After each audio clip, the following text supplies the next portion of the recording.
เขาดีป้อนอ่ะมัม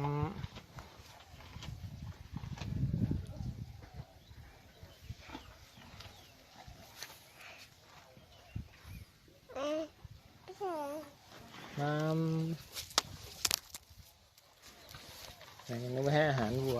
อาหารควายให้ตัวเล็กเลยเอาไปให้ตัวเล็ก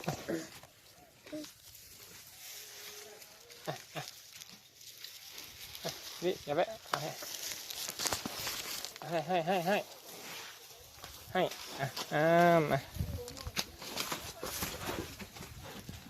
กลัวแล้ว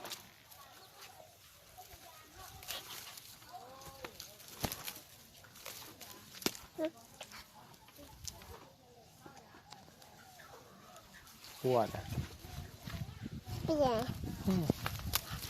ให้อาหารเลยให้กินนะแล้วให้กินเหมือนวัว